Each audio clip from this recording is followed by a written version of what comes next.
Atualmente, construir aplicações de software é um trabalho altamente complexo. Por isso, durante o desenvolvimento, diversos fatores impactam diretamente a qualidade dos softwares que os desenvolvedores modernos entregam.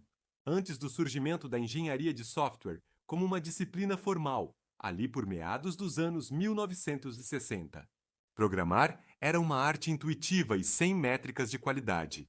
O código era escrito sem padrões de projeto, metodologias ou documentação estruturada. Nesse tempo, a programação era desempenhada principalmente por matemáticos ou engenheiros eletricistas. Eles criavam sistemas diretamente no nível do hardware ou em linguagens de montagem primitivas. Por isso, cada programa era uma obra de artesanato única, moldada pelo estilo estritamente pessoal de seu criador. Nesse tempo, não existia uma necessidade para planejamento. Por causa disso, o planejamento acontecia à medida que a necessidade aparecia, e o código era escrito à moda programar e consertar, code and fix, onde a lógica era estruturada à medida que os problemas apareciam. O código resultante dessa época era o auge do código espaguete, uma teia confusa e interligada de instruções, onde alterar uma única linha em uma ponta do sistema podia quebrar algo completamente imprevisível na outra ponta. O grande problema dessa abordagem precária era a completa falta de escalabilidade e controle. Como os computadores ganharam poder de processamento rapidamente e as ferramentas de desenvolvimento se tornaram melhores, as demandas por sistemas complexos explodiram e o modelo antigo deu lugar para modelos mais modernos. Essa mudança resultou no que ficou conhecido como a crise do software. Sem metodologias, os projetos estouravam prazos e orçamentos de forma catastrófica. Para uma empresa de software, isso foi um ponto de extrema importância. Os problemas relacionados à organização eram grandes demais para serem deixados de lado, pois eram grandes frutos de perca de confiança de novos e velhos clientes. Na nossa apresentação de hoje, vamos mostrar como diferentes conceitos de engenharia de software impactam o desenvolvimento de software. Nós somos André, Lauana e Nicole, e não esqueçam de deixar um like no vídeo. Antes de começarmos, só um adendo: esse trabalho faz parte de um projeto de extensão da disciplina de Engenharia de Software, do curso de bacharelado em Sistemas de Informação da Universidade do Estado de Santa Catarina. As atividades de extensão pedem que os autores criem um projeto que traga benefícios para a comunidade. Por isso, nosso grupo procurou um parceiro local que nos desse um desafio para resolver. Esse parceiro é a Mecânica Langa, uma oficina que atende carros de pequeno e médio porte aqui em Santa Catarina. No dia a dia, eles lidam com muitos clientes que apresentam problemas de várias complexidades. Para isso, a oficina tem uma tabela de serviços e preços já definida. O grande problema é que essa tabela não tinha uma base de dados confiável, o que fazia com que estivesse sempre desatualizada. Isso traz sérias consequências: pagamentos errados para os funcionários, cobranças insatisfatórias para os clientes, perda de lucros e, eventualmente, de clientes também. Concluímos que o problema da mecânica Langa era algo novo e pouco explorado no mercado de software. Portanto, achamos que esse desafio seria perfeito para analisarmos como aplicar as técnicas de engenharia de software. Nossa abordagem é bem direta e objetiva. Criamos um protótipo de software usando as tecnologias que aprendemos na aula e, analisando esse processo, conseguimos avaliar a eficácia dessas metodologias. O software que desenvolvemos tem um único objetivo: resolver os problemas de precificação em oficinas mecânicas. Nesta apresentação, vamos compartilhar as análises que fizemos durante o desenvolvimento, junto com a colaboração da comunidade. Falando sobre o processo de desenvolvimento, muitas referências em engenharia de software dizem que, antes e durante a criação de um software, é crucial detalhar os requisitos. Isso é importante porque, no começo do desenvolvimento, os programadores podem acabar se desviando do que realmente é esperado. Para evitar isso, a primeira coisa que fizemos foi criar um framework para coletar informações.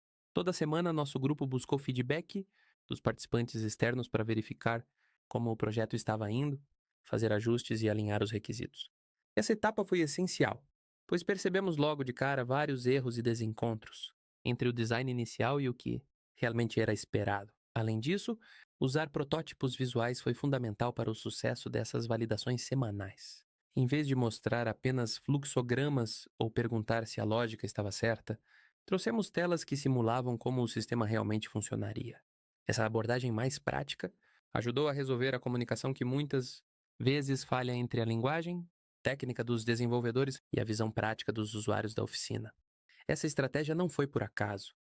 Ela se baseou nos conceitos de modelagem e prototipagem que estudamos na disciplina de engenharia de software. Modelagem não é só para documentar o sistema depois que ele está pronto, mas também para prever como o software vai se comportar e validar ideias de design de maneira rápida e econômica. Ao usar técnicas como design de interfaces e diagramas de navegação antes de começarmos a codificar, conseguimos mostrar os pontos importantes do projeto, de uma forma que os participantes externos pudessem entender. Quando envolvemos os clientes nessas interações com as interfaces conceituais, ficou claro como a modelagem de protótipos ajudava a refinar os requisitos. Foi através dessa simulação visual que os usuários puderam perceber inconsistências no fluxo de precificação que tinham passado despercebidas nas primeiras conversas. Ver a tela e simular a mudança de preço de uma peça ajudou a gerar novos insights, permitindo que ajustássemos os requisitos de usabilidade e os fluxos de dados a tempo, garantindo que nada fosse desenvolvido sem necessidade. A correlação entre a modelagem de protótipos e o refinamento de requisitos ficou evidente quando colocamos o cliente para interagir com essas interfaces conceituais. Foi através dessa simulação visual que os usuários conseguiram identificar incongruências no fluxo de precificação que haviam passado despercebidas nas conversas iniciais. Ver a tela e simular a alteração do preço de uma peça facilitou o surgimento de novos insights por parte deles, o que nos permitiu ajustar os requisitos de usabilidade e fluxos de dados dentro do tempo, garantindo que nenhuma adição fosse desenvolvida sem necessidade. Portanto, a união entre as reuniões semanais de feedback e a modelagem visual serviu como uma blindagem contra o retrabalho. Em vez de descobrirmos que uma funcionalidade estava errada apenas na entrega final do projeto, o que seria desastroso e custoso, nós erramos rápido, no papel, para acertar com velocidade onde importava. Essa dinâmica provou, na prática, que separar um tempo para modelar um software é, fundamentalmente, uma ferramenta eficaz de comunicação e alinhamento com a comunidade. Com esses dados em mãos, avançamos para a especificação de requisitos, transformando os problemas cotidianos da mecânica em requisitos funcionais e não funcionais bem definidos. Em vez de uma lista vaga de desejos, documentamos formalmente que o sistema precisava, por exemplo, de um mecanismo de coleta de informações de preço automático, uma interface intuitiva e uma calculadora de margens de lucro segura. Esse ponto foi melhorado pela engenharia de requisitos, através dela criação de especificações claras e modelos de casos de uso, o que evitou ambiguidades e garantiu que o escopo do protótipo ficasse perfeitamente alinhado com as expectativas da comunidade antes mesmo de digitarmos a primeira linha de código. Durante o período de desenvolvimento desse protótipo, a aplicação prática dessas metodologias provou ser o divisor de águas entre o sucesso e o fracasso do projeto. Em cenários reais de mercado, a ausência desse rigor técnico costuma cobrar um preço muito alto. Olhando para a história da computação, percebemos que a manutenção era um pesadelo logístico. Como o conhecimento de como o programa funcionava residia exclusivamente na cabeça do desenvolvedor que o escreveu e quase nunca no papel. Se esse profissional saísse da empresa, o software morria com ele. Nesse tipo de desenvolvimento, descobrir e corrigir bugs se torna um processo lento e manual de tentativa e erro, já que não existem testes automatizados ou sistemas de controle de versão, como o Git. Foi o caos gerado por esses sistemas instáveis que forçou a indústria a entender que programar não era apenas uma arte criativa, mas uma ciência que exige processos, métricas e rigor de engenharia. Além disso, nem tudo o que o cliente pede é viável de imediato. Algumas necessidades podem explodir os custos iniciais ou estender demais o tempo de entrega. É aí que entra o conceito de modelagem de requisitos, utilizada no decorrer do projeto. A modelagem de requisitos consiste em negociar dependências e definir a ordem de produção. Essa técnica foi utilizada para ranquear e priorizar os pontos críticos, garantindo que o desenvolvimento dos requisitos essenciais fosse atingido dentro do esperado. Isso garante entregas mais rápidas e direcionadas, impedindo que diversas funcionalidades desalinhadas sejam feitas em conjunto. Outro conceito muito utilizado ao longo do projeto foi a especificação. Na engenharia de software, um projeto mal modelado pode gerar dívidas técnicas. Assim como uma dívida financeira, o código ruim acumula juros. Cada funcionalidade mal implementada faz com que a próxima demore mais para ser feita e custe mais caro para a empresa. Para manter a acumulação de código sustentável ao longo do tempo, adotamos algumas estratégias famosas como separação de conceitos, alta coesão e baixo acoplamento. Essas estratégias podem ser aplicadas tanto de forma conceitual como prática, no código. Quando a semana de apresentação do projeto chegou, os donos e gerentes da Mecânica Langa já estavam majoritariamente cientes dos resultados.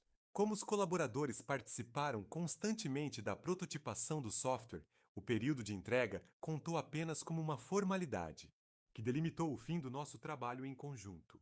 Por causa disso, não foi surpresa saber que a empresa estava satisfeita com o resultado obtido até então, garantindo um parâmetro de sucesso para a equipe.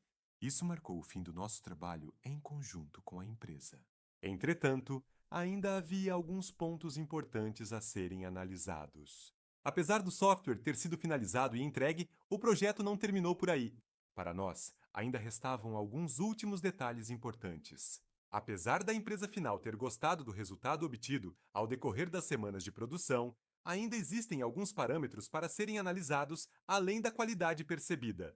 Esses parâmetros são conhecidos como a qualidade real do software e são avaliados através dos resultados que obtivemos no processo de desenvolvimento. E quais resultados colhemos com isso? A justificativa econômica e técnica fica evidente. Do lado do processo, unir modelagem a uma cultura de testes automatizados padronizou o desenvolvimento.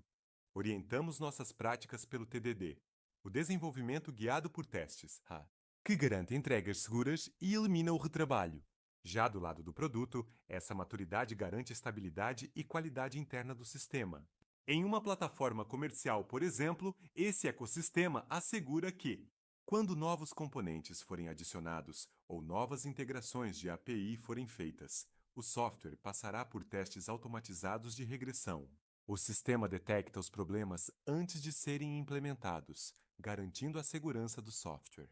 No fim, o planejamento e testes tornam o software em um sistema imune a atualizações ruins. O resultado do nosso projeto foi um software instalável para Windows. Esse software contém uma interface gráfica agradável.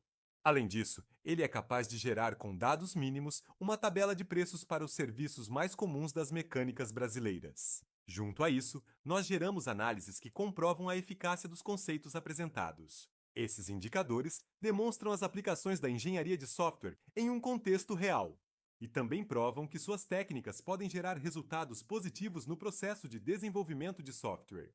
Mas, como garantimos e auditamos que todo esse investimento em engenharia de software realmente deu retorno? Essa resposta foi obtida no monitoramento quantitativo da qualidade interna do software, através de métricas comprovadas. Elas avaliam de forma real a eficácia da modelagem e a cobertura real da nossa suíte de testes. Para o software da Mecânica Langa, é ideal implementar análises estáticas contínuas diretamente no fluxo de entregas. Avaliamos sistematicamente 4 indicadores indispensáveis. O primeiro foi a complexidade ciclomática, que garante que o código do software era simples e coeso. O segundo indicador era o nível de acoplamento entre os módulos, que garante que o código era modular e separado por propósito. O penúltimo indicador foi a porcentagem de cobertura de código, o famoso code coverage, que garante que nosso código tenha uma base mínima de testes. E o último, mas não menos importante, é o índice acumulado de dívida técnica. São esses números que provam que o sistema está saudável e financeiramente viável. Chegando ao fim do nosso estudo, fica claro como os conceitos de engenharia de software lidam de frente com os diversos problemas que surgem ao decorrer de uma produção, ao observar a idealização do sistema para a Mecânica Langa. Comprovamos que a implementação correta dessas tecnologias permite minimizar falhas drásticas e adequar o software exatamente ao que o mercado exige hoje. Mais do que isso, aplicar a engenharia de software de forma preventiva e planejada garante que a qualidade final do produto seja exatamente aquela que o cliente espera e precisa para prosperar. Obrigado por acompanhar este relatório técnico e nos vemos no próximo projeto!